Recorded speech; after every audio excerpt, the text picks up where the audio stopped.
Being a normal boy is a serious liability in today's classroom. Boys tend to be disorganized and restless. Some have even been known to be noisy and hard to manage. Sound like any boy you know? But increasingly, our schools have little patience for what only a couple of decades ago would have been described as boyishness. As psychologist Michael Thompson has aptly observed, girls' behavior is the gold standard in schools.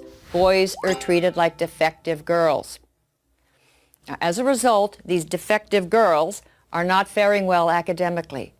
Compared with girls, boys earn lower grades, they win fewer honors, they're far less likely to go to college. Boys are languishing academically while girls are prospering. In an ever more knowledge-based economy, this is not a recipe for a successful society.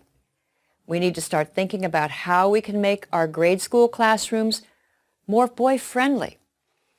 Well, here are 4 reforms that would make a very good start. 1.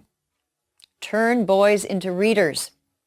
In all age groups, across all ethnic lines, boys score lower than girls on national reading tests. Good reading skills, need I say, are critical to academic and workplace success.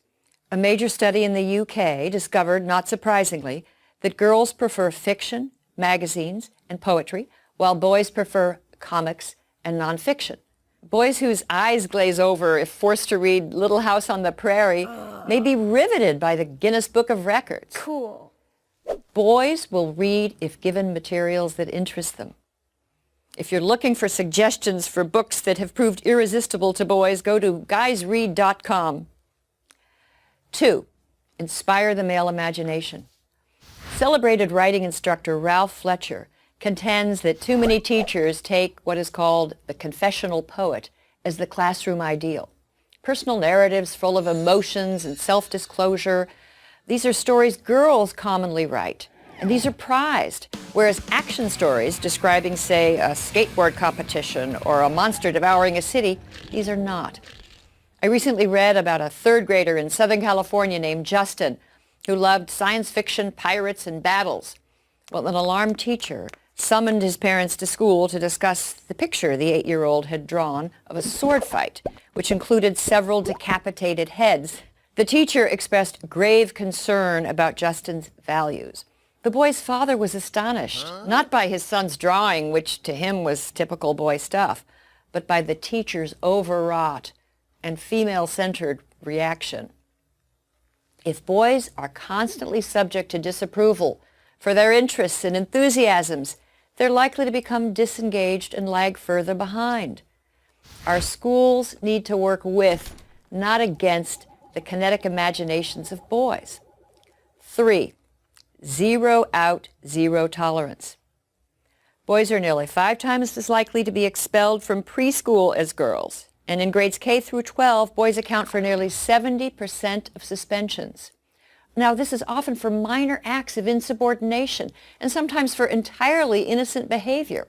Hardly a week goes by without a news story about a young boy running afoul of the school's zero-tolerance policy. Josh Welsh, age 7, was recently sent home from his Maryland school for nibbling off the corners of a strawberry Pop-Tart into the shape of a gun. Josh, like many other boys punished for violating zero-tolerance policies, was guilty of nothing more than being a typical 7-year-old boy. 4. Bring back recess. Believe it or not, recess may soon be a thing of the past. According to research summarized by the Science Daily, since the 1970s, school children have lost close to 50% of their unstructured outdoor playtime. And much-loved games have vanished from schoolyards. In schools throughout the country, games like dodgeball, Red Rover, even tag have all but disappeared. Too damaging to self-esteem or too violent being the usual excuse. One popular classroom guide suggests tug of war be replaced with tug of peace. Boys need to work off their energy. They need to be free to play games they enjoy, and keeping them cooped up and inside all day will not help them learn. As our schools become more feeling-centered, more competition-free, more sedentary, they move further away from the needs of boys. We need to reverse the boy-averse trends.